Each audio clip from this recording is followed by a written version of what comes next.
del sistema de puesta a tierra de líneas subterráneas, de la parte constitutiva de un conductor aislado, y también les voy a describir y mostrar todo el proceso de presentación de planos, presentación de cálculos de tendido, memorias de cálculo de fuerzas de aplastamiento durante el tendido de conductores aislados, planos de disposición típica con una tipología definida, también los planos de puesta a tierra.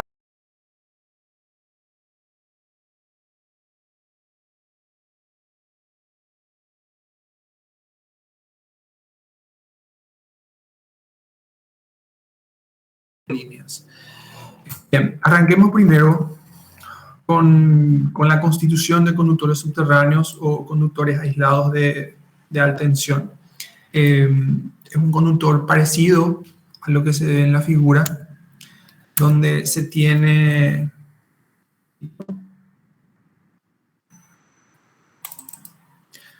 el conductor principal, generalmente es un conductor de cobre. Se tiene un semiconductor interior. Bueno, el conductor principal es por donde va a fluir la corriente principal de transferencia de potencia. El semiconductor interior es el que se encuentra entre el conductor principal y la aislación del conductor de potencia aislado.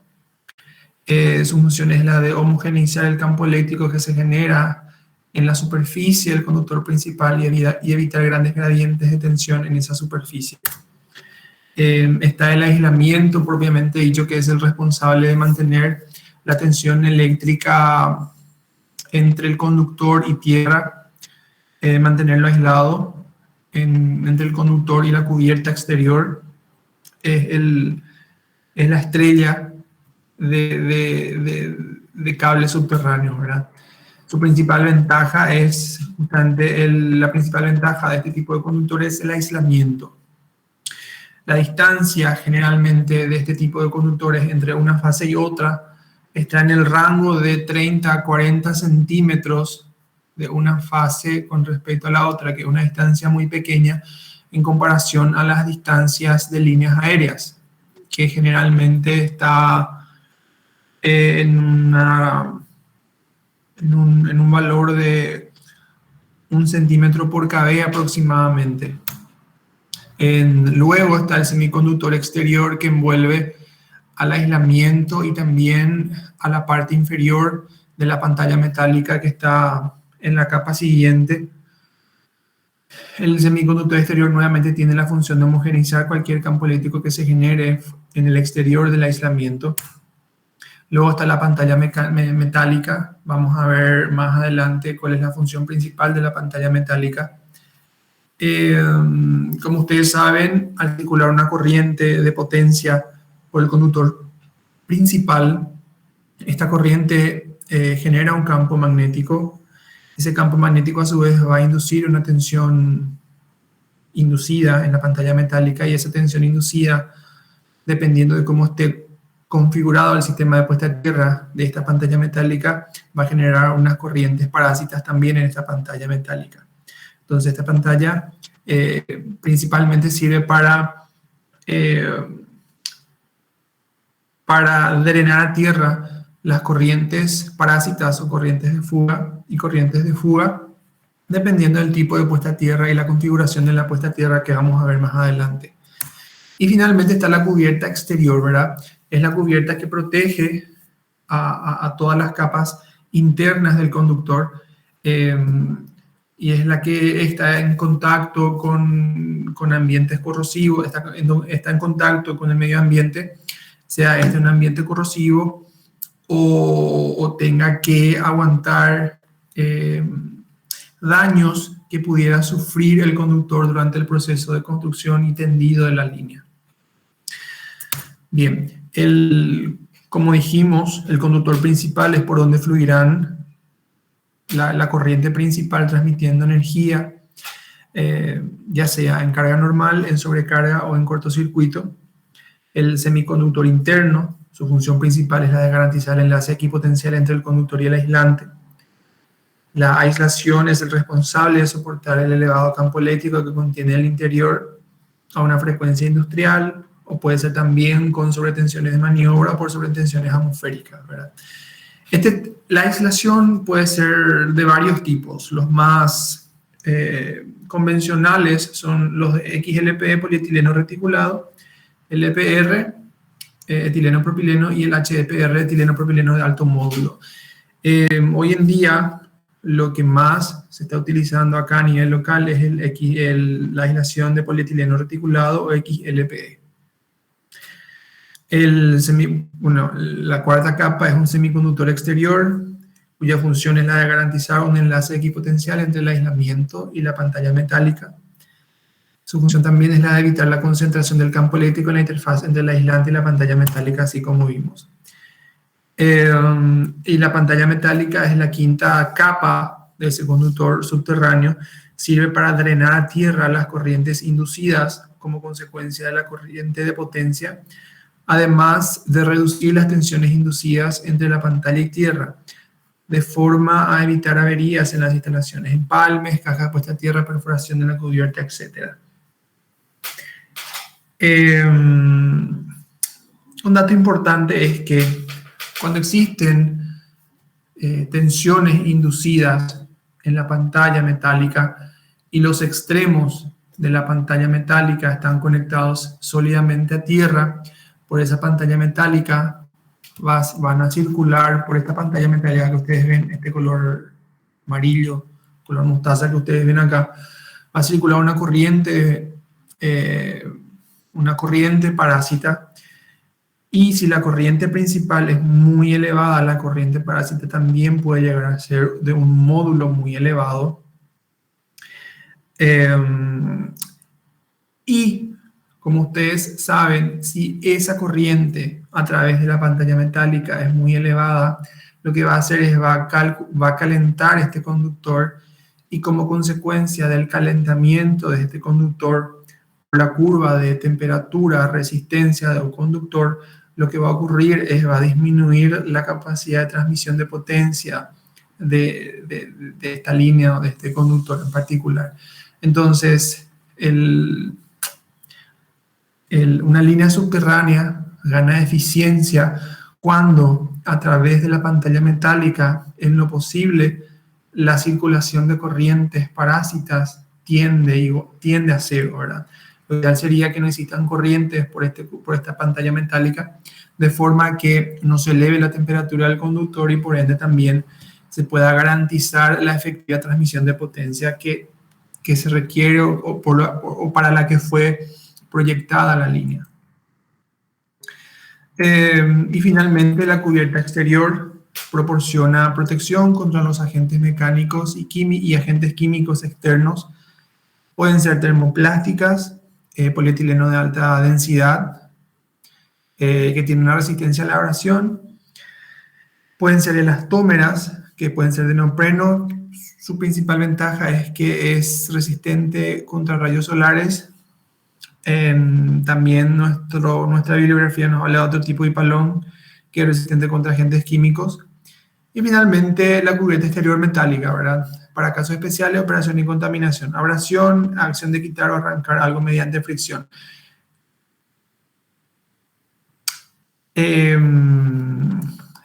La que más se utiliza hoy en día acá es las termoplásticas, ¿verdad?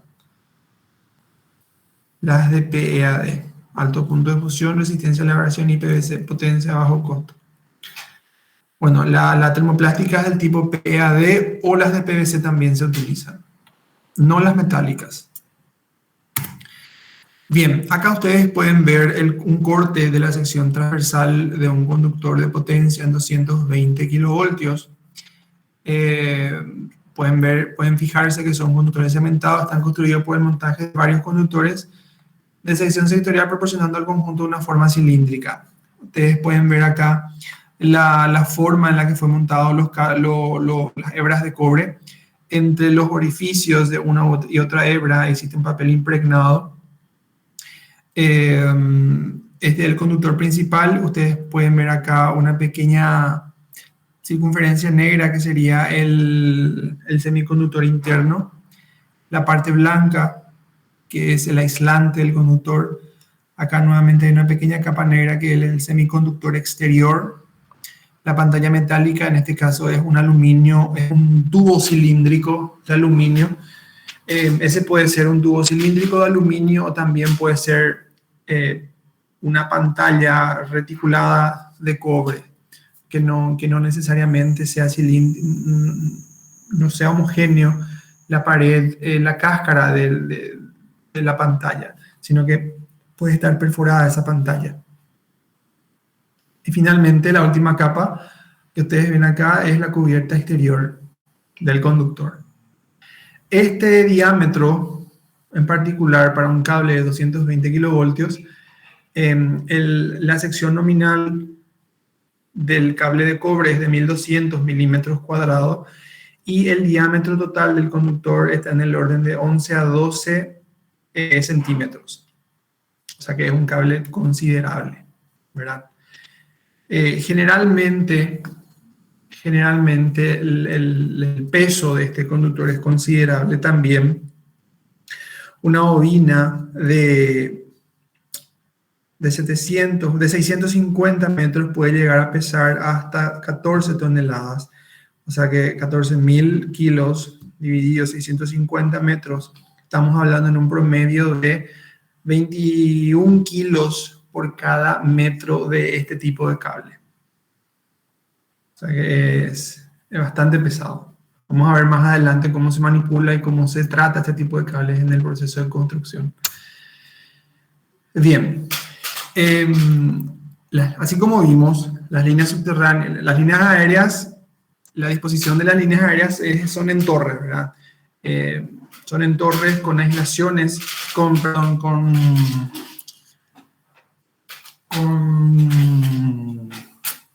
con herrajes y con aisladores a la torre para la suspensión y amarre de las líneas aéreas, ¿verdad?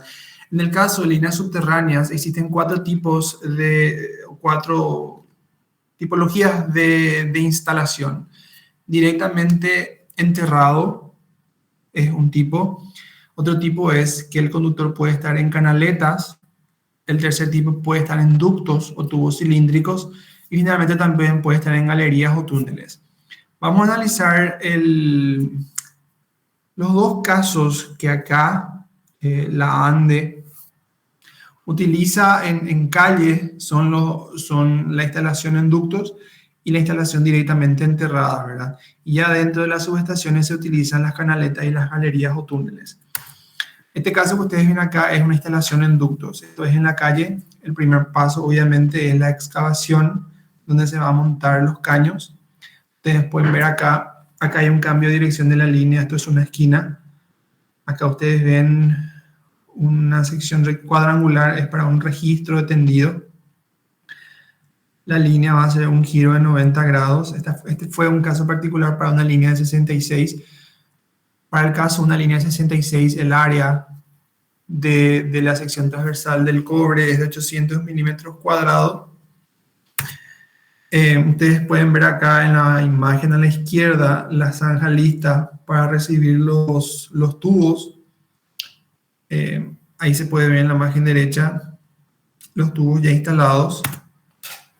Este es el proceso de instalación de ductos. Generalmente se instalan 4 ductos de 160 milímetros de diámetro, de los cuales en 3 van a ir fases A, B y C, y generalmente uno queda de reserva, ¿verdad? Ante cualquier eventualidad de la línea en el proceso de comisionamiento o a futuro por alguna u otra falla. Después de instalar o de colocar los ductos, se debe señalizar la existencia de una línea de alta tensión.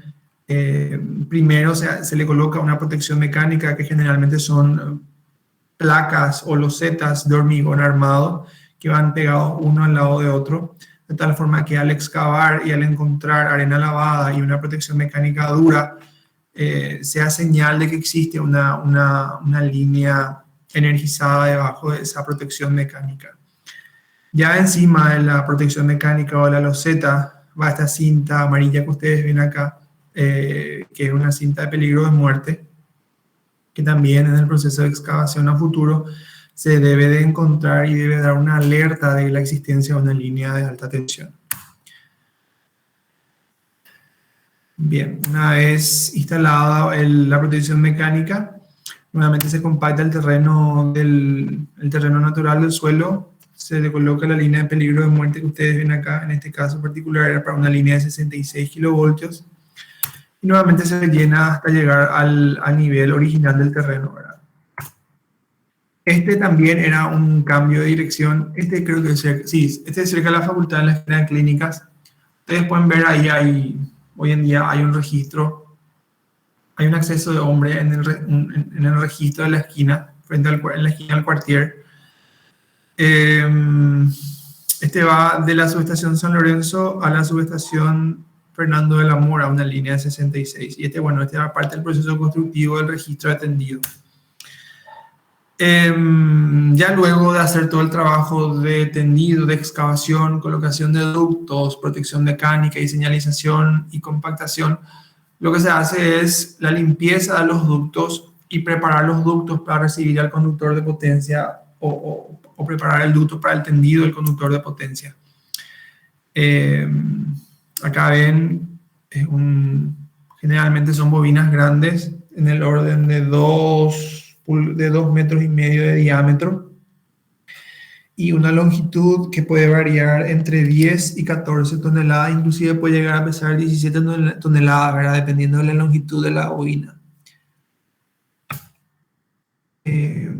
Pues se posiciona el cable al tendido y arranca el proceso de tendido, ¿verdad? Inicialmente, cuando arranca el tendido se utiliza mano para estirar el cable porque es un conductor delicado, porque cualquier daño que sufra la cubierta metálica, la cubierta exterior, puede afectar al aislamiento, puede afectar a la chaqueta metálica, y afectando la chaqueta metálica, ese conductor disminuye su vida útil y obviamente no se desea que eso ocurra, ¿verdad?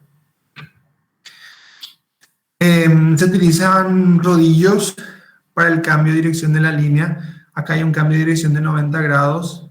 Como ustedes ven, acá está saliendo la punta del conductor aislado y esa punta debe ingresar al otro lado. Bueno, acá sí ya se tira con un árgano del otro lado del trazado o del otro lado del tramo. Acá hay acá ya es la segunda fase. La primera fase ya está suelta a la mano derecha o exterior y está en proceso de tendido en la fase interna, ¿verdad? Bueno, una vez que llega la punta del conductor, llega a un registro de empalme donde cada punta se va a unir a otro tramo mediante un empalme subterráneo, que vamos a ver más adelante cómo queda finalmente. Se construye nuevamente un registro de empalme para realizar ese trabajo. Este es ya instalado los ductos y realizado todo el tendido del conductor. Y acá ustedes pueden ver cómo queda finalmente luego de realizar los empalmes de estos conductores de potencia. Son cofres generalmente de 2 metros de longitud y un diámetro en la sección central de aproximadamente 60 a 70 centímetros dependiendo de la sección transversal del conductor. Ustedes ven acá estos cables de menor dimensión, de menor sección transversal. Estos cables son cables para el sistema de puesta a tierra, que vamos a ver enseguida las diferentes tipologías del sistema de puesta a tierra. Y bueno, este es el proceso de cierre ya de este. Generalmente este registro se vuelve a rellenar de arena lavada y el empalme queda seguro o queda protegido con la arena lavada y nuevamente una tapa de hormigón armado encima del registro de hormigón armado también, ¿verdad? Bueno, ese era el tipo de conductores en ductos, ¿verdad? El otro tipo que dijimos que existía también eran los directamente enterrados, que no es más que una zanja y en esa zanja directamente ya va tendido el conductor de potencia y una vez que se hace el tendido el conductor de potencia, nuevamente, ¿verdad? Se le coloca arena lavada, una protección mecánica, una señalización de peligro de muerte, se cierra y queda ahí, ¿verdad? Y es el segundo tipo de formas de construcción de líneas subterráneas. El otro tipo, el tercer tipo, dijimos que era también en canaletas. Generalmente en canaletas se utiliza dentro ya del patio de la subestación, pasando la muralla de la subestación, el tendido, lado calle, el tendido puede ser en ductos o directamente enterrado, pero ya dentro de la subestación necesariamente la ANDE exige que sean en canaletas o que sean túneles. Es muy común encontrar en las subestaciones nuevas canaletas de este tipo que ustedes ven acá, de aproximadamente 1,5 metros de ancho y una profundidad de 1,30 m, colocados por unas perchas que ustedes ven acá, y encima de las perchas van los conductores de potencia, ¿verdad? Y ya ese conductor de potencia va hasta la mufa, donde va a estar la posición de línea eh, dentro de la subestación.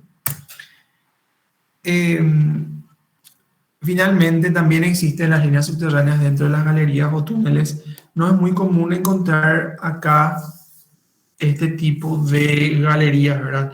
Sí hay en la subestación San Lorenzo, si tuvieron la oportunidad de hacer una visita técnica dentro de esa subestación, las salidas de líneas subterráneas de la subestación San Lorenzo son en galerías, no son en canaletas. Una estación muy, muy vieja. Y bueno, obviamente no está así como se ve en la imagen, ¿verdad? Sino que está lleno de cables, lleno de humedad. De hecho, que creo que ahora está en obra para cambio de todo eso. Y solamente, yo al menos solamente en San Lorenzo llegué a ver galerías o túneles para líneas subterráneas de alta tensión. No, no llegué a ver en ningún otro lugar. Eso sí, canaletas sí ahí es más común encontrar. Pero si en algún momento van a la subestación San Lorenzo, estaría bien que pidan ver y interesante, ¿verdad? Es más de lo mismo. Generalmente las galerías se utilizan no solamente para los cables de potencia, sino también para otros circuitos, ¿verdad? Circuitos de comunicación o lo que fuere. Solamente hay que sectorizar la sección de la galería para la utilización de cada sector. Lo que me olvidé, no les dije, es que realmente, si ustedes se fijan acá, realmente cuando se hace una línea subterránea, sí o sí, ya sea que se hagan ductos o directamente enterrados, generalmente se ubica o se instala un ducto de 2 pulgadas de diámetro por donde va a hacerse o realizarse el tendido de fibra óptica. Ese tendido de fibra óptica va a servir para comunicar una subestación 1 con otra subestación 2 que o que comunica la línea subterránea, ¿verdad? Ese es un dato no menor. Cuando se realiza líneas subterráneas en ductos, generalmente los registros están a una distancia promedio de 150, 160 metros. Se recomienda que la distancia no sea superior a esa porque, y grafiquemos, hagamos una imagen mental un ratito. Supongan ustedes que tienen dos registros separados a una distancia de 150 metros.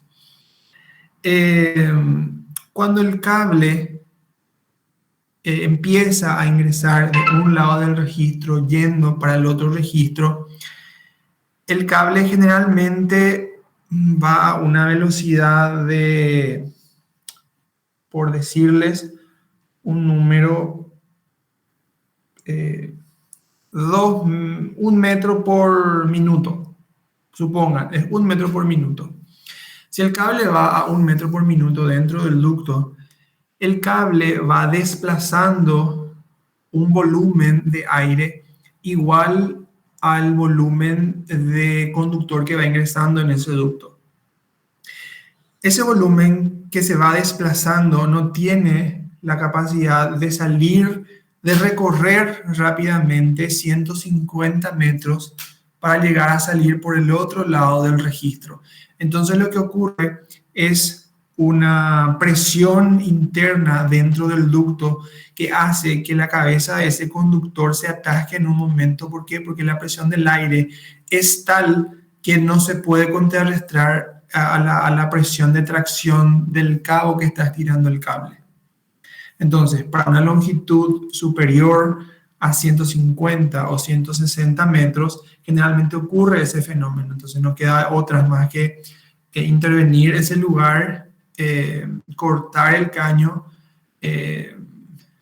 liberar presión del ducto para que ese conductor finalmente pueda circular, ¿verdad? Es importante mencionar, por si en algún momento llegan a trabajar en líneas subterráneas. ¿Qué más tenemos de esto? Bueno, por la cabeza de este conductor o por la punta de este conductor, es un conductor con una punta, con un terminal ojal en la punta. A ese terminal ojal va tipo un destornillador, que serían dos terminales que tienen grado de libertad entre ellos, de tal forma que el cabo de acero, al tensarse, no empiece a torcerse internamente, sino que tenga el grado de libertad de girar, de tal forma que se pueda reutilizar nuevamente ese cabo de acero después de terminar el tendido, ¿verdad?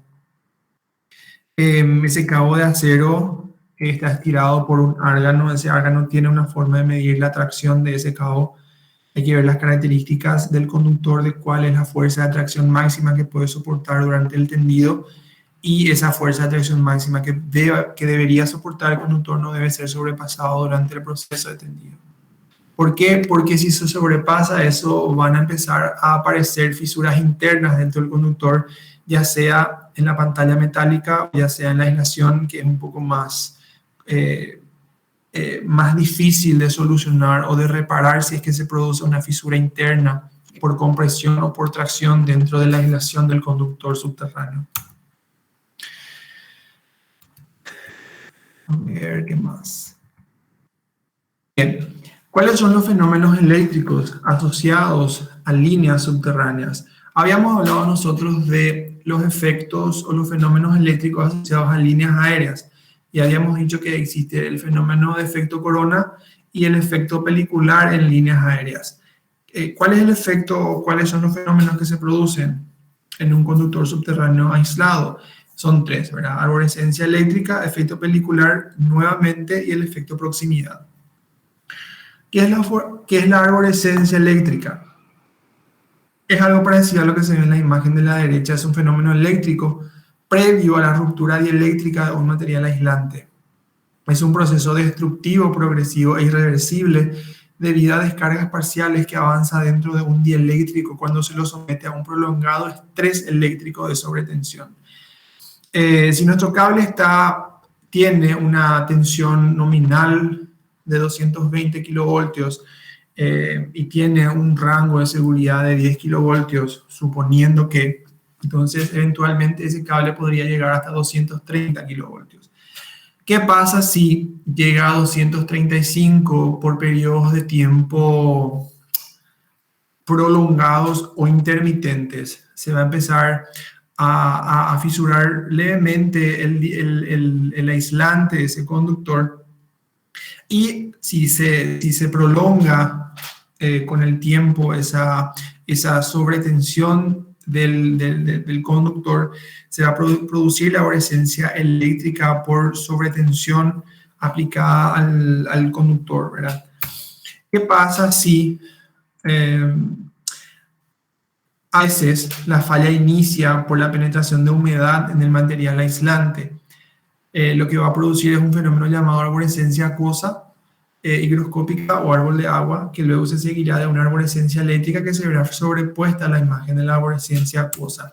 Es decir, el fenómeno va a ser igual a esto, por eso se debe de evitar que ¿por dónde va a ingresar la humedad dentro de un conductor subterráneo? Necesariamente la humedad del conductor ingresa dentro del conductor por las puntas del conductor, que son dos, ¿verdad? Generalmente, una punta está en una mufa y la otra punta está en un empalme. O ambas puntas están en un empalme. Entonces, en el periodo de tendido del conductor, hay que cuidar que las puntas estén bien aisladas y estén bien aisladas de agua, ¿verdad? Que no le ingrese humedad, porque el ingreso de humedad puede ser significativo y puede ser catastrófico para la vida útil de la línea. El efecto pelicular, ya habíamos visto que es el efecto pelicular en líneas aéreas. Habíamos dicho que el efecto pelicular en líneas se debe debido a que existe una corriente que circula por el conductor. Esa corriente produce un campo magnético, un flujo magnético. Ese flujo magnético produce una tensión inducida. Esa tensión inducida produce una corriente parásita. Esa corriente parásita se opone al cambio, se opone a la dirección de la corriente principal. Esa corriente parásita genera nuevamente un flujo magnético y crea una reactancia inductiva en el centro del conductor. Esa reactancia inductiva es tal que dificulta el paso de electrones o el paso de la corriente de potencia principal en el centro del conductor. Entonces se ve el área efectiva de transmisión de potencia se ve obligada a desplazarse hacia la periferia del conductor. Entonces, habíamos demostrado inclusive cómo la frecuencia o cómo la variación de frecuencia afecta al delta del efecto pelicular. Entonces, nuevamente, el mismo efecto se da para líneas subterráneas. Y finalmente, el último efecto asociado a este tipo de líneas es el efecto de proximidad. Dice que cuando la distancia que hay entre las fases es pequeña con relación al diámetro de los conductores, la corriente eléctrica tiende a concentrarse en las caras próximas a los conductores. En este fenómeno se incluyen las corrientes parásitas o de Foucault. De forma general, puede decirse que el efecto de proximidad es directamente proporcional a la intensidad de corriente e inversamente proporcional a la distancia entre los conductores. El efecto de proximidad ha de tenerse en cuenta tanto en conductores que transportan corriente continua como en alterna. Ojo que el efecto de proximidad va a ser significativo, dice, cuando la distancia de separación entre las fases es muy pequeña en relación al diámetro del conductor. Habíamos dicho que para líneas de 220 kilovoltios el diámetro del conductor es de 12 milímetros. También dijimos que la separación del centro de esos conductores está en el rango de 30 a 40 centímetros. Es decir, que una relación segura de proximidad está en el orden de 40 dividido 12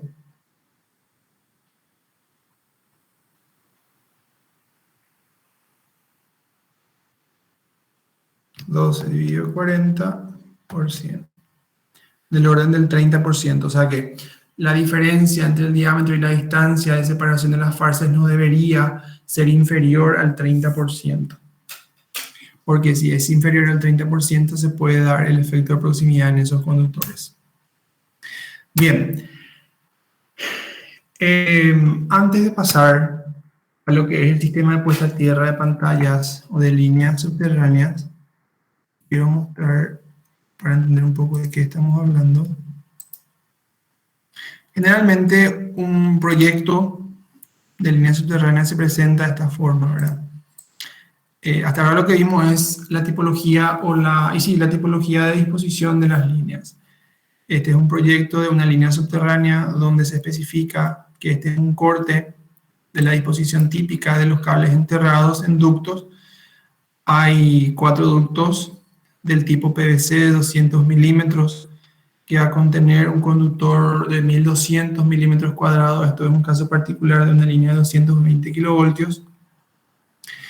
Una profundidad mínima de 1,30 m y un ancho mínimo de 1,60 m. ¿Qué más? Se hace la excavación, se le coloca una pequeña capa de arena lavada donde van instalados los 4 tubos. Generalmente se le vuelve a colocar arena lavada hasta la altura donde van a estar las losetas o la protección mecánica. Y ya encima de la protección mecánica, nuevamente se vuelve a rellenar con material retirado, ¿verdad? Se compacta el material retirado. Originalmente se le coloca la cinta de aviso de peligro de muerte, nuevamente se compacta encima y se repone ya sea el empedrado o el asfalto. Este es un corte clásico de una disposición de líneas en ductos, ¿verdad? Generalmente esto se da, o esta disposición típica se da en veredas, ¿verdad? Y cuando hay un cruce de calle o cuando hay un cruce de garage, suele variar un poco esa disposición típica. Si ustedes ven acá, este es un caso particular donde no se pueda excavar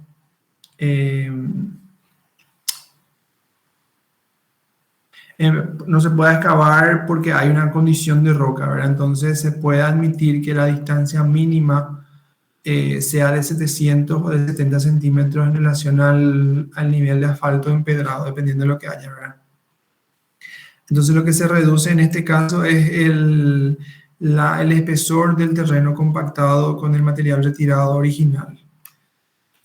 Acá se puede ver que estos ductos, en realidad, si ustedes ven acá hay arena entre uno y otro ducto, pero ¿qué garantiza que la distancia entre los centros de estos ductos se mantenga 400 y que se pueda evitar el efecto de proximidad? Lo que garantiza que no ocurra el efecto de proximidad son estos rigidizadores que también son de hormigón y generalmente se ubica cada 6 metros, como ustedes ven acá. Estos son los 4 ductos. Se ubican estos rigidizadores. Acá dice cada 3 metros. Bueno, puede ser 3 o puede ser 6. De tal forma a garantizar esa distancia de 400 milímetros entre el centro de cada ducto. También si hay, por ejemplo, un cruce importante, por ejemplo, un cruce de una avenida importante, supongan una avenida España, una avenida Mariscal López, o hay un cruce de ferrocarril, entonces lo que se hace es, se utiliza una batería de ductos, y lo que hace es, se posiciona los ductos, pero no se utiliza rigidizadores, sino que directamente hormigón armado a lo largo de todo el tramo donde se requiere que tenga mayor protección el conductor, ¿verdad? Generalmente estos cruces suelen ser de 10 a 15 metros, dependiendo de cómo se lo vaya a utilizar. Entonces, en esos 10 y 15 metros se debe de rellenar de hormigón, así como ustedes ven acá, ¿verdad? Y encima del hormigón directamente ya no va la protección mecánica. ¿Por qué? Porque el hormigón ya sirve de protección mecánica, directamente ya el relleno compactado. ¿Qué más? Cruce de calle es lo mismo que el original, disposición típica. Y bueno, y acá también se detalla cuál es el plano de protección mecánica, el tipo de varilla, la disposición de las varillas y las dimensiones, ¿verdad? Este es un plano de disposición típica. Además de ese plano, se debe presentar un diagrama de puesta a tierra de la línea subterránea. Si ustedes ven acá, esta es un diagrama trifilar de la línea, que va en este caso particular, dice que va de una subestación Santa María o una subestación Encarnación a esta era una línea mixta, Por eso ustedes ven acá dice subestación Santa María y acá dice Outdoor Termination, que era la transición subterráneo-aéreo, ¿verdad? Esta línea creo que tenía 3.100 metros, si mal no recuerdo. Son 1.600, 2.200 más 400, 2.800 metros tenía esta línea. El tramo subterráneo tenía 2.800 metros, pero el tramo total de la línea era de 6 kilómetros. Quiere decir que 4.200 metros era de línea aérea. Y ustedes ven acá la terminación aérea o la transición de esta línea, ¿verdad? Acá está la MUFA, esta MUFA está ubicada dentro de la subestación Santa María. Esta línea tiene 1, 2, 3 cajas de empalme. Estas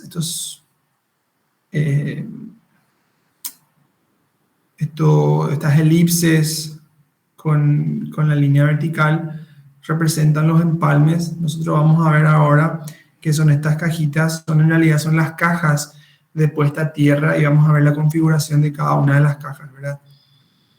Son 3 empalmes y esta es la terminal en la estación, que es la terminal MUFA, que es donde está la posición de la línea. Acá está la descripción. Dice que el 1 es el cable de potencia, el 2 es la MUFA de transición aérea subterránea, el 3, ¿dónde está? A ver, el 3 es el empalme en sí, el 4 son las cajas de puesta a tierra de las MUFAs, el 5, el 6 y el 7 son las cajas de puesta a tierra de los empalmes, el 8, el 8 es el cable de cobre que conecta la malla de la línea con la caja de puesta a tierra para su posterior derivación a tierra. Después el 9 es el cable de continuidad de tierra. Vamos a ver por qué se utiliza un cable de continuidad solamente en un tramo de la línea, es decir que si esto tiene 346 metros, a lo largo de los 346 metros debe existir un cable de cobre para aquí potencializar el empalme 3 con, en este caso, la transición aérea subterránea. Vamos a ver por qué se da eso. Perdón, acá luego está la longitud aproximada de la línea, era 2.500 metros. ¿Qué más les debo mostrar? Bien, veamos ahora el análisis de puesta a tierra. Dice, los cables eléctricos aislados disponen de una pantalla metálica de cobre o aluminio sobre la que se inducen tensiones. Dependiendo del sistema de conexión de puesta a tierra de las pantallas, se pueden dar 2 fenómenos distintos, nos dice. 1, pueden aparecer corrientes inducidas que disminuyen la intensidad máxima admisible en el cable. Ya sabemos nosotros por qué. Al circular una corriente por el conductor, se produce una tensión inducida. Esa tensión inducida genera, por las características de la pantalla metálica, genera una corriente inducida. Si esa corriente inducida es significativa y fluye a través de la pantalla metálica, eso va a calentar el conductor. Y sabemos que la variación de la resistencia con el calentamiento del conductor es de forma lineal, de tal forma que a mayor temperatura, menor resistencia. Entonces, lo que va a estar haciendo va a estar aumentando la resistencia del conductor, disminuyendo la transferencia de potencia. Y luego dice que también pueden aparecer tensiones inducidas que pueden alcanzar valores peligrosos. Esas tensiones inducidas, si no son derivadas a tierra, puede generar que, como habíamos visto, supere la tensión nominal de la línea y empiecen a aparecer fisuras en la aislación del conductor, que a la larga se va a traducir en una arborescencia eléctrica. Dice, si un conductor es recorrido por una corriente alterna, una tensión proporcional aparecerá en la pantalla metálica, que ya sabemos. En caso de cortocircuito, esta tensión inducida proporcional a la corriente puede alcanzar varios kilovoltios, que en la generalidad de los casos es inferior a la tensión de perforación de la cubierta de protección. En caso de sobretensiones de origen atmosférico, este valor inducido puede ser muy elevado con alto riesgo de perforación de la cubierta de protección. Hay que limitar entonces la subida de potencial de la pantalla introduciendo aparatos denominados SBL o descargadores. Es decir que pueden ocurrirse una sobretensión natural del sistema 1, puede ocurrir una sobretensión por cortocircuito. Nos dice que esa sobretensión por cortocircuito es incapaz de perforar la cubierta de protección. Y también puede ocurrir una sobretensión de origen atmosférico, y esa sí es una tensión dañina para un conductor subterráneo por las características de la tensión. Entonces, para solucionar ese problema de altas tensiones, se introducen los descargadores dentro del sistema de puesta a tierra de las líneas subterráneas, que vamos a ver enseguida. Los tipos de conexión a tierra de las pantallas metálicas de los cables aislados subterráneos son sistema de puesta a tierra, solid bonding o puesta a tierra en ambos extremos, sistema de puesta a tierra en un solo punto y sistema de puesta a tierra cross bonding o transposición de pantallas. Entonces son 3 tipos y puede ser una combinación de los 3, que vamos a analizar cómo pueden darse la combinación de cualquiera de ellos, ¿verdad? El primero, sistema de puesta a tierra, solid bonding o puesta a tierra en ambos extremos. Dice que se utiliza este tipo de configuración para líneas cortas, generalmente de un solo tramo, es decir, un tramo que vaya entre 500 y 600 metros. Se conecta a puesta a tierra sólidamente a ambos extremos de la línea. La tensión inducida entre pantalla y tierra son menores, y dice que al estar directamente aterrado por la pantalla metálica van a aparecer corrientes inducidas, y la principal desventaja de esta configuración es que al estar aterrado y al existir corriente inducida va a aumentar la temperatura del cable, y eso va a disminuir la capacidad de transmisión de potencia, que es también lo que ya dijimos. Dice que cuando los conductores estén más cerca van a existir una menor inducción de tensión y por ende menores corrientes inducidas, y por ende también una mayor capacidad de transmisión de potencia. Ojo que conductores más cercanos hay que tener en cuenta el efecto de proximidad, ¿verdad? No podemos acercar más de lo permitido a los conductores por ese fenómeno que puede llegar a darse. Bien. El segundo tipo dijimos que era sistema de puesta a tierra single bonding o puesta a tierra en un solo punto. Se utiliza para líneas de pequeñas longitud. Puede ser para 1 o 2 tramos como máximos. Puede ser, cada tramo puede tener 500 o 600 metros. Este tipo de sistema de puesta a tierra entonces puede utilizarse para líneas como máximo de 1.2 kilómetros, que serían 2 tramos de 600 metros. ¿Cómo se utiliza? Y dice que hay 2 tipos, ¿verdad? El single bonding hay 2 tipos, que es de un solo tramo single point y de 2 tramos o mid-point. Analizamos el primer tramo, de un solo tramo. El concepto de esto es que en este tramo de 500 o de 600 metros, si nuestra línea es de un solo tramo, puede también utilizarse single point como puede utilizarse puesta a tierra en ambos extremos. Suponiendo que utilicemos single point, ¿cuál es la ventaja? ¿Y cómo es la configuración? Un extremo de la línea se conecta sólidamente a tierra y el otro extremo de la línea se conecta a tierra mediante descargadores. Es decir, se conecta rígidamente a tierra un extremo de la línea y el otro a través de descargadores. ¿Qué se logra con esto?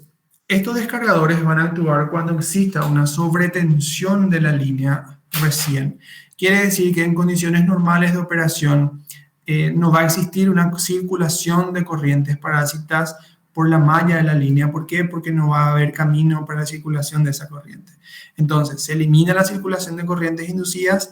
Entonces, al eliminar esa corriente inducida, lo que se hace es se garantiza la transferencia de potencia. Es decir, no hay aumento de temperatura del conductor y por ende se garantiza esa transmisión efectiva de potencia de proyecto. Dice, aparecen tensiones inducidas que aumentan al aumentar la longitud en el extremo con SVL. Nosotros sabemos que en un conductor la tensión inducida está en función de la longitud del conductor.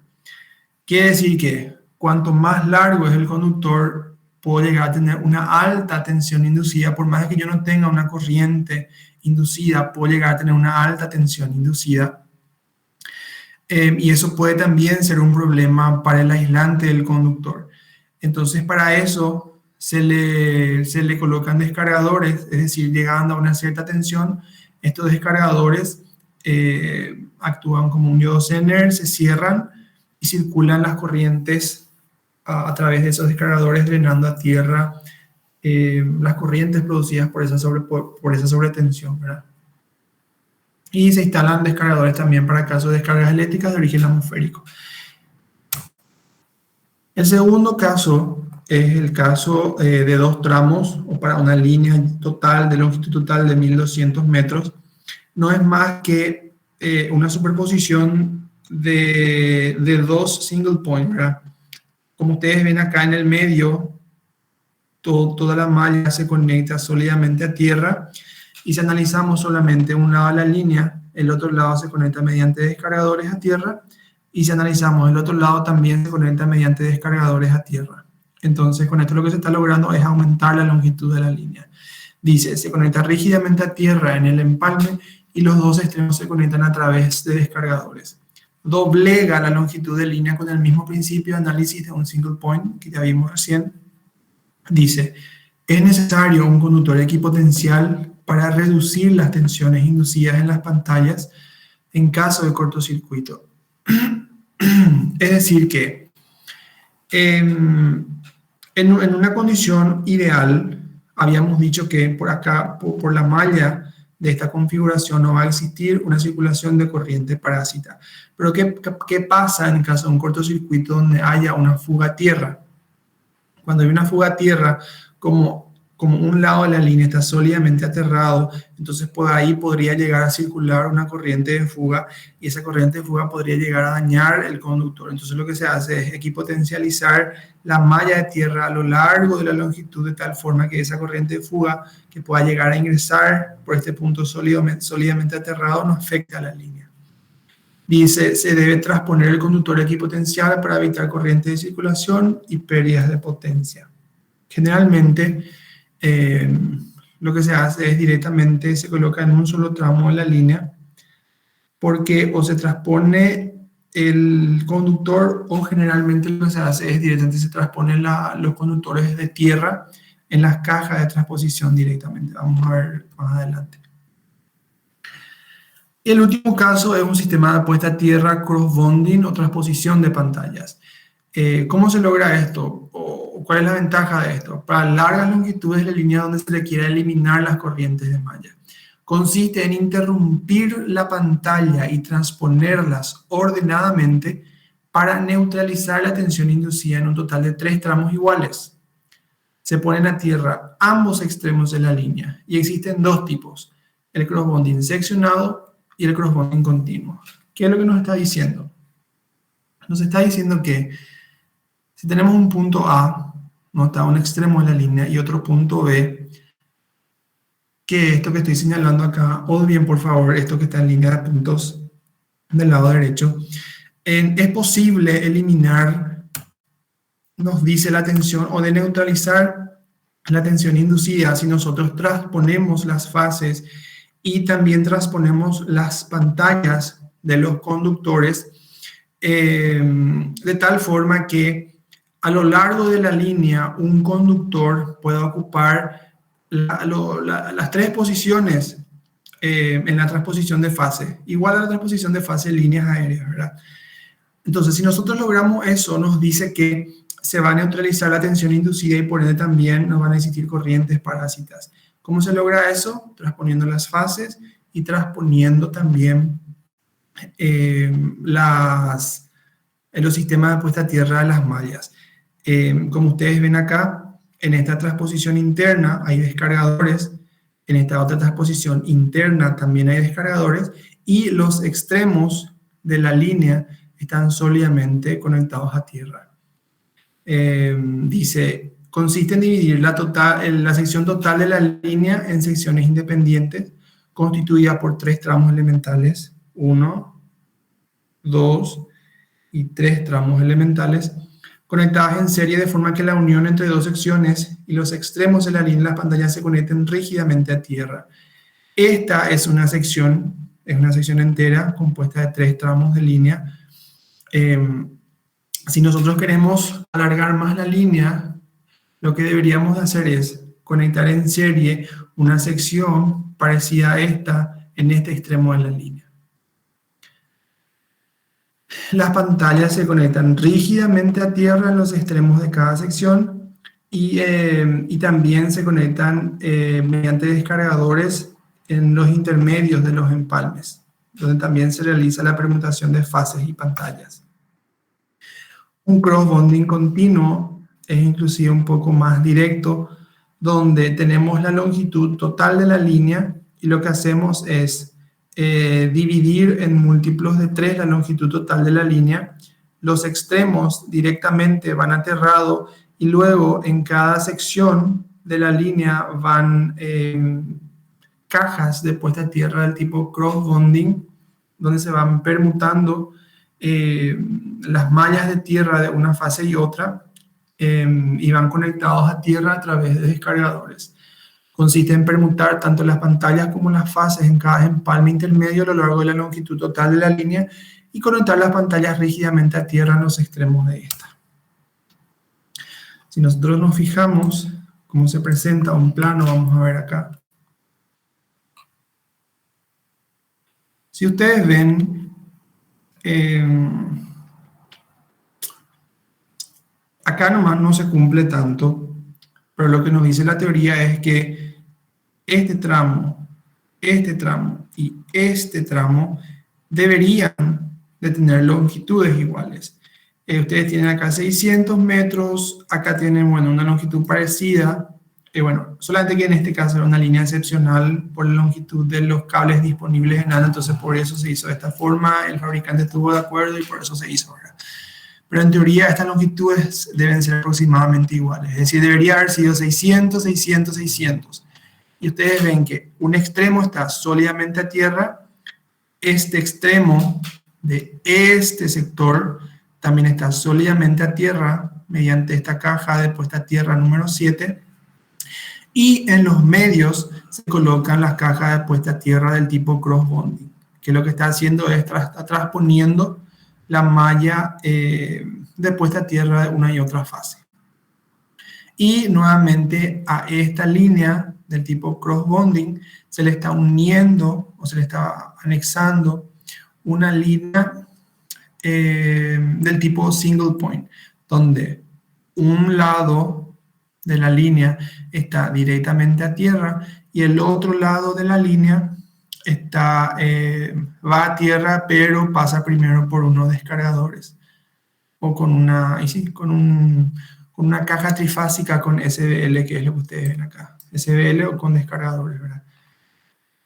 Y nuevamente entre este punto y esta transición aérea subterránea existe un cable de cobre que lo que hace es equipotencializar esta parte de la línea en el caso de que exista una corriente o una fuga por corrientes de cortocircuito y esa fuga quiera retornar a través de la línea. Entonces, para equipotencializar la línea se coloca este conductor de puesta a tierra. Así se presenta un plano de sistema de puesta a tierra de líneas subterráneas. Bien. Líneas subterráneas. Finalmente, entonces, ¿cuál es el proceso constructivo? Es determinar el tipo constructivo de una línea. Ya dijimos que puede ser directamente enterrado, en ductos, en canaletas o en túneles. Dice, determinar las características eléctricas, como ser potencia, parámetros eléctricos y otros. Generalmente también se calcula la corriente máxima admisible de cortocircuito para dimensionar las protecciones, y también se calcula la sección mínima, la sección transversal mínima del conductor de puesta a tierra en las cajas de empalme y en las cajas en las cajas de transición o MUFAS.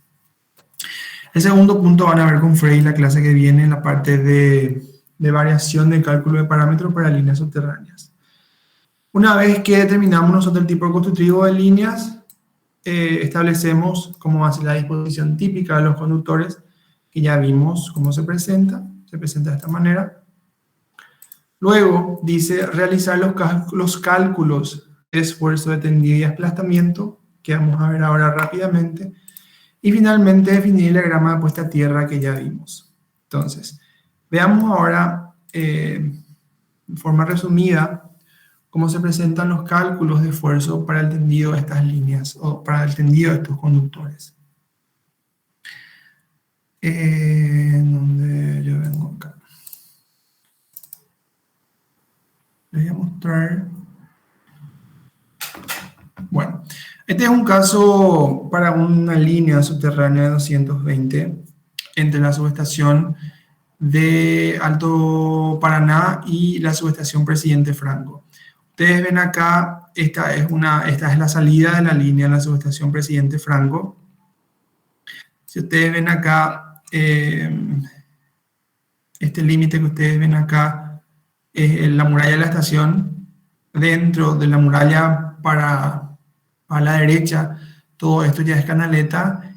Y acá donde arranca este registro, es un registro ya de tendido, ¿verdad? Ahí arranca, en este caso particular también es en ductos. Entonces ahí arranca la instalación de ductos para hacer el tendido del conductor en ductos de un lado y en canaleta dentro de la estación. Este plano es solamente del primer tramo que une la subestación Presidente Franco hasta el registro de empalme número 1 o JB en inglés, ¿verdad? Bueno, lo que se hace es, se establece el ancho, esto tiene unos 60 de ancho, así como vimos, se ubican los conductores dentro de esa excavación. ¿Qué más les digo de este plano? Se anotan y se denotan los vértices notables. El vértice 0, donde arranca la línea, el vértice 1, donde sufre un primer quiebre, un vértice 2, el segundo quiebre, un vértice 3, un vértice 4 y así sucesivamente. ¿Por qué se hace de esta forma? ¿Por qué no solamente se hace un registro en la esquina en la esquina 90 de esta cuadra? Porque es una línea, acuérdense que para una línea de 220 la sección transversal del conductor es de 1200 milímetros cuadrados y la sección total del conductor es de aproximadamente 12 centímetros. Sumado al peso del conductor de aproximadamente 22 kilos por metro, eso hace que tenga una inercia muy grande para el cambio de dirección. Entonces es prácticamente imposible obligarle a ese conductor sin que se dañe a realizar un cambio de dirección de 90 grados directamente. Entonces por eso se hace un cambio gradual, primero a 45 y nuevamente después a 45 hasta conseguir que ese conductor gire 90 grados. Acá solamente tenemos un cambio de dirección. Bueno, en este caso dice que tiene 46 grados, ¿por qué? Porque la esquina no tenía 90, tenía 92 grados, ¿verdad? Solamente por eso. Bueno, y también se definen las dimensiones del registro. ¿De dónde sacamos las dimensiones del registro? Es lo que vamos a ver ahora. A ver. Tensión de jalado. Se analiza tramo a tramo. Analicemos nosotros el primer tramo. Bueno, la ubicación del proyecto, cuáles son los planos de referencia, el tipo de conductor que se va a utilizar, cuál es la norma aplicada para el cálculo. Nosotros aplicamos esta norma, hice el cálculo con esa norma. Cuáles son los tipos de materiales utilizados.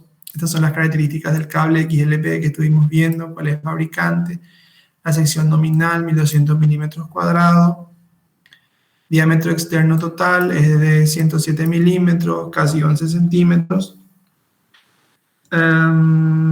Dice que la tensión de tracción inicial del conductor, como el conductor viene en una bobina, para poner el conductor en fábrica dentro de esa bobina, necesariamente tuvo que haberse traccionado a ese conductor para hacer la ubicación dentro de la bobina. Y esa tensión de tracción original es de 150 kilogramos fuerza, que es una tensión de fábrica. Nos dice también, estos dos datos son demasiado importantes, dice que la presión lateral de pared, ese conductor no puede comprimirse lateralmente más de 500 kilogramos fuerza por metro. Y ese conductor no puede traccionarse mayor a 8.400 kilogramos fuerza. El coeficiente de fricción utilizado para el cálculo, el ducto utilizado para el cálculo, cuáles son las características del ducto, resistencia a tracción, flexión, completo.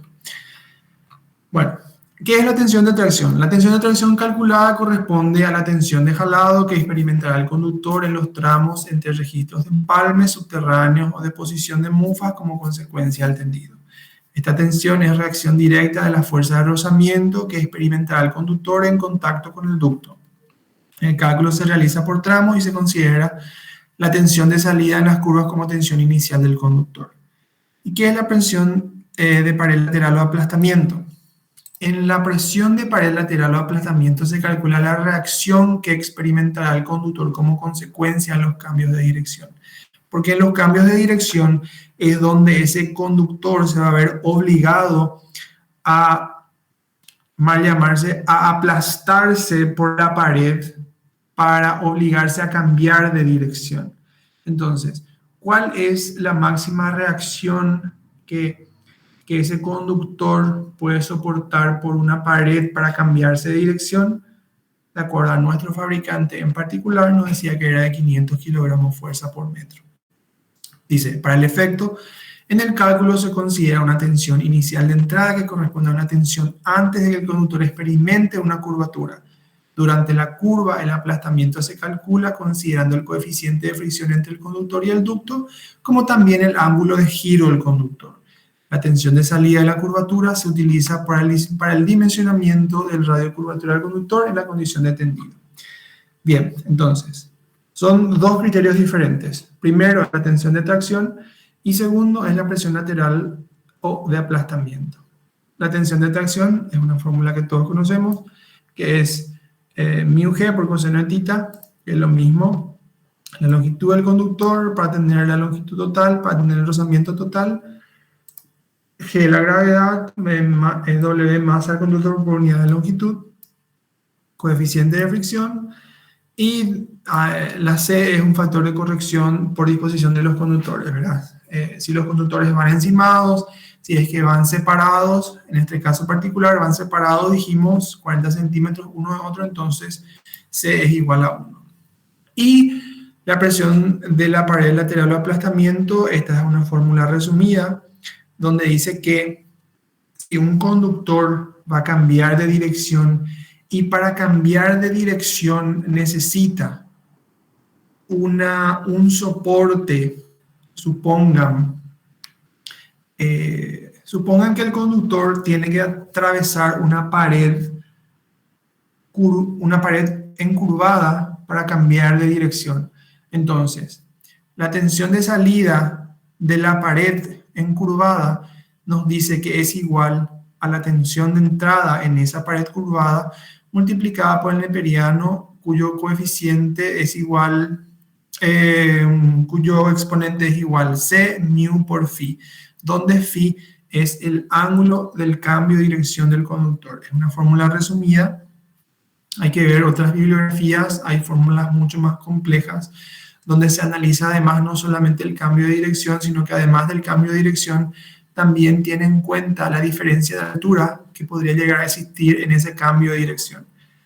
Esta fórmula considera solamente que el cambio de dirección sea un plano horizontal, pero puede darse el caso de que el cambio de dirección también sea en un plano oblicuo o en un plano diagonal. Bueno, y teniendo en cuenta esas fórmulas, se analiza el primer tramo.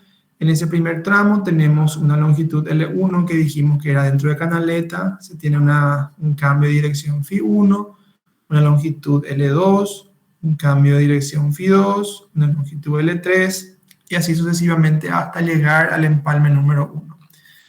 Teniendo en cuenta las fórmulas que sacamos, tenemos que la fuerza de aplastamiento, se colgó mi máquina. La fuerza de aplastamiento nos sale que es igual para ese tramo y para esas condiciones de tendido es igual, la máxima fuerza de aplastamiento es igual a 295,08 y la máxima fuerza de atracción es de 2203 kilogramos fuerza, es decir, está lejos del límite admisible que habíamos dicho que era de 500 y de 8400 kilogramos fuerza. También veamos la condición, la peor condición. Acá se puede, si ustedes pueden ver que supongan que invertimos el cambio del la dirección del tendido. El primer análisis dijimos que era cuando el tendido se hacía de Franco a un empalme 1. ¿Qué pasa si hacemos de un empalme 1 hacia la subestación de Franco? Entonces, en ese caso, nos sale que la fuerza de atracción máxima es de 2900 kilogramos fuerza y la tensión de aplastamiento es de 879 kilogramos fuerza por metro, es decir, supera la máxima atracción que era de 500 kilogramos fuerza. Y así sucesivamente se va realizando para cada tramo de la línea. No sé si tienen consultas hasta ahí.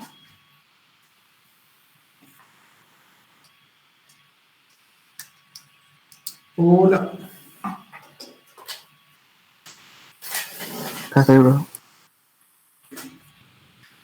Bueno, este es a modo de conocimiento general. Ya dijimos que no le vamos a cobrar ejercicio de esta parte, simplemente para que conozcan. Bien, entonces, recapitulando. Hoy vimos la composición de un conductor aislado subterráneo, cuáles son las partes constitutivas de ese conductor y qué función cumple cada parte. Vimos también la forma de instalación de esos conductores subterráneos. Dijimos que pueden ser directamente en suelo, canaletas, pueden ser en ductos o galerías. Vimos un ejemplo, una línea en ductos, directamente enterrado también, en galerías y en canaletas. También vimos los fenómenos eléctricos asociados, arborescencia, efecto pelicular y efecto proximidad. Vimos la diferente tipología de instalaciones de puesta a tierra para un proyecto subterráneo. Pueden ser, dijimos, puesta a tierra sólidamente en ambos extremos, puesta a tierra en un solo punto o single point, puesta a tierra en cross bonding. En un solo punto dijimos que podían ser doble en un solo tramo o dos tramos, y el de cross bonding podía ser del tipo seccionado o de tipo continuo. También vimos, por lo menos rápidamente, cuál es el criterio, cómo se analiza los esfuerzos de cálculo de tendido y aplastamiento para el tendido del conductor. Y vimos los planos base de presentación de proyecto de líneas subterráneas para diagrama de puesta a tierra, trazado de línea y también, que me estoy olvidando, de disposición típica. Entonces, este fue un pantallazo rápido de lo que son las líneas subterráneas, pero que algo se les haya quedado, bueno, por lo menos van a saber dónde buscar después si es que se les presenta la oportunidad de trabajar en este tipo de líneas, ¿verdad? La clase que viene, Freddy va a hablarles de parámetros eléctricos y va a terminar la clase de líneas subterráneas. Y la próxima semana es la última semana antes del parcial. Van a tener clase de refuerzo con el ingeniero Escudero y también con Freddy, tengo entendido. Seguramente se va a desarrollar más clases de cortocircuito.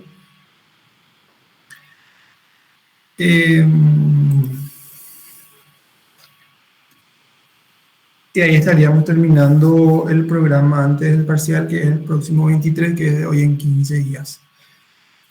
No sé si tienen alguna duda, por favor pregunten lo que sea. Estoy para responder lo que desean saber.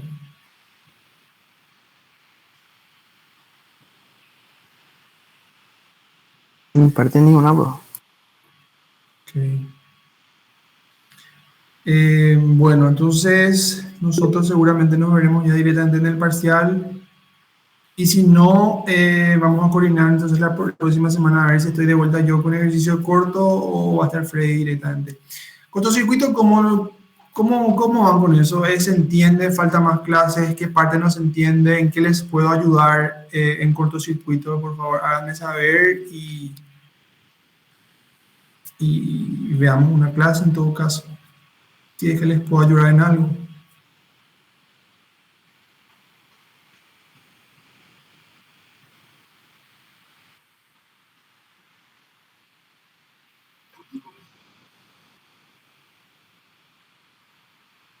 Ujú.